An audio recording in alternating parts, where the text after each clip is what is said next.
आज हम आपको बताएंगे कि सही तरीके से उपवास कैसे रखा जाए। आपसे बताएंगे इस टू मच डिस्कस्ड टॉपिक की ट्रू जानकारी का जखीरा।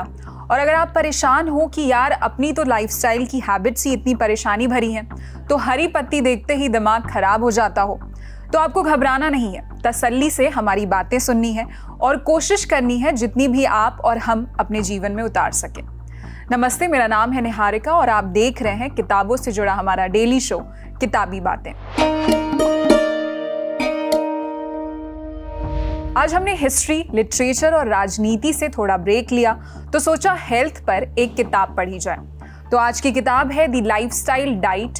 इसे छापा है मंजुल प्रकाशन ने और इसकी लेखिका हैं डॉक्टर रोहिणी पाटिल, जो MBBS डॉक्टर हैं और न्यूट्रिशनिस्ट हैं। इसी किताब में हमें उपवास पर कुछ अच्छी जानकारियां मिली। तो शुरू करते हैं आज का एपिसोड। उपवास हजारों सालों से हमारे देश की संस्कृति का हिस्सा रहा है।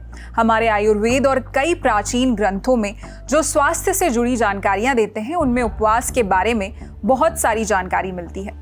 आज भी अलग अलग धर्मों में तमाम त्योहारों और रीति रिवाजों के मद्देनजर उपवास रखा जाता है। आज के वक्त में इंटरमिटेंट फास्टिंग और 1 मील अ डे का चलन है। उपवास का ये तरीका हमारी सदियों पुरानी परंपरा को एक नया नजरिया देता है। उपवास का कॉन्सेप्ट पूरी दुनिया में फेमस है। ये व्यापक रूप से आजमाई जाने वाली परंपराओं में से एक है। इसके पीछे का मेन रीजन है ये लंबी उम्र पाने का प्रभावी उपाय है और इससे शरीर भीतर से खुद को ठीक करने के लिए तैयार होता है।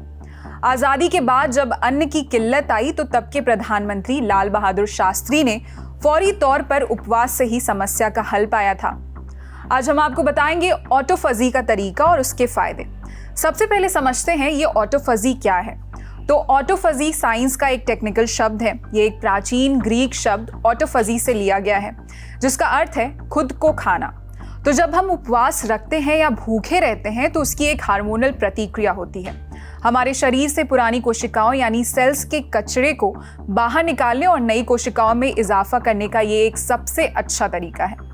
ऑटोफजी हमारे काम को ज्यादा असरदार बनाती है। ऑटोफजी के और भी कई फायदे किताब में हमें मिलते हैं, मसलन सूजन, जलन में कमी, बीमारियों से बेहतर बचाव, तनाव और उम्र बढ़ने की रफ्तार रोकने में कारगर, और कैंसर ट्यूमर सेल्स को भी रोकता है। ये वजन घटाने में भी मददगार है। इसके अलावा बेहतर फोकस और एनर्जी की लेवल को भी ये सुधारता है। अब बात उन ड्रिंक्स की जो आपके शरीर को भीतर से ठीक करने में मदद करते हैं और उपवास के व्रत के जो भी लाभ हैं उनको भी बढ़ाते हैं। पहला है दफ्तरों की फेवरेट ब्लैक कॉफी। किताब बताती है कि कॉफी पीना भी शरीर में ऑटोफजी को एक्टिव करने का एक तरीका है।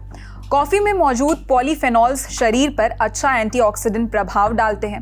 हालांकि सतर्क रहिए कि कॉफी आपकी नींद में खलल डाल सकती है। इसलिए डॉक्टर रोहिणी पाटिल इस किताब में सलाह देती हैं कि आप ये इंश्योर करें कि शाम 4 बजे तक आप कॉफी का आखिरी कप खत्म कर लें। दूसरी है ग्रीन टी। इसे एंटी इन्फ्लेमेटरी होने का दावा किया जाता है, यानी जलन कम करना, और एंटी एजिंग यानी जिससे उम्र दराज होने का एहसास ना होना। रोहिणी सलाह देती है कि दिन भर में कम से कम 2 से 3 कप ग्रीन टी पिए।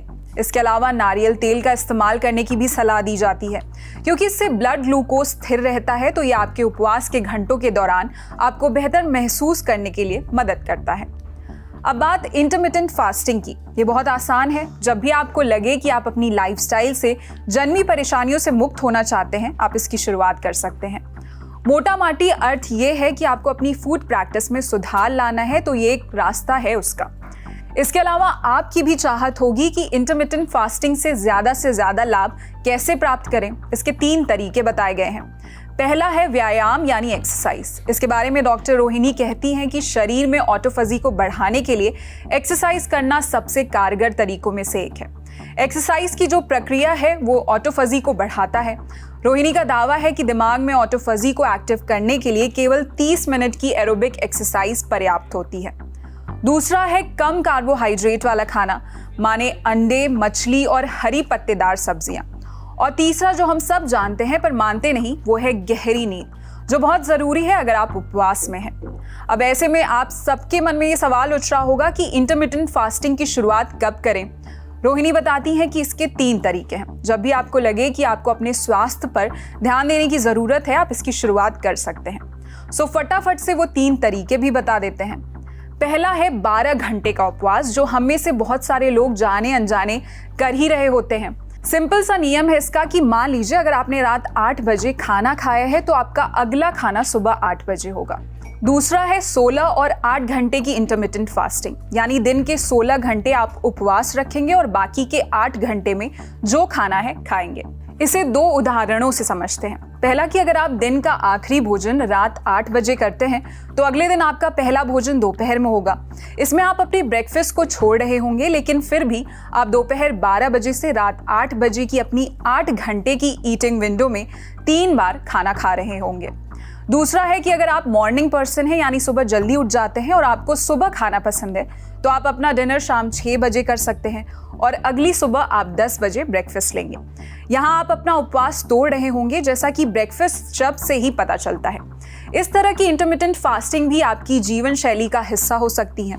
तो हफ्ते में 5 या 6 जो भी आपके वर्किंग डे रहते हैं उसमें आसानी से कर सकते हैं, और छुट्टी वाले दिन तो आप किंग या क्वीन हैं ही, तो जब चाहे खा सकते हैं। तीसरा तरीका है 20 घंटे का लंबा उपवास और फिर 4 घंटे की ईटिंग विंडो, यानी वो समय जब आप खाना खा सकते हैं। गौरतलब है कि रोहिणी यहाँ सलाह देती हैं कि इस तरह का उपवास सप्ताह में 1 या 2 बार ही करना चाहिए। इससे आपको एंटी एजिंग लाभ मिलते हैं, यानी आप समय से पहले आने वाले बुढ़ापे से बच सकते हैं।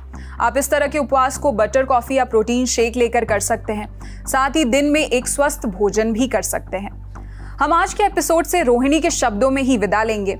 वो कहती है कि डाइट शब्द इन दिनों गलत वजह से बड़ा लोकप्रिय हो रहा है। डाइटिंग करना लोगों के लिए गोया किसी सजा की तरह है। इसे एक ऐसी प्रक्रिया माना जाता है जिसमें आप वजन कम करने के लिए खुद को भूखा रखते हैं या कुछ वक्त के लिए खुद को भोजन से दूर कर लेते हैं और फिर दोबारा खान पान के अपने पुराने पैटर्न पर जाते हैं। बकौल रोहिणी, अगर आप किसी नियम का लगातार पालन नहीं करते हैं तो कोई फायदा नहीं होने वाला। कोई भी डाइट पैटर्न तब तक कारगर नहीं होगा जब तक आप उसे पूरे मन से एंजॉय करते हुए अपनी लाइफस्टाइल का हिस्सा नहीं बनाते। तो ये थी आज की बात हेल्थ पर आई किताब के साथ। आपके लिए एपिसोड लिखा हमारे साथी दीपक ने। आपको कैसा लगा कमेंट बॉक्स में ज़रूर बताइए। हमें कौन सी नई किताबी बातें में शामिल करनी चाहिए, इसके भी सुझाव ज़रूर दें।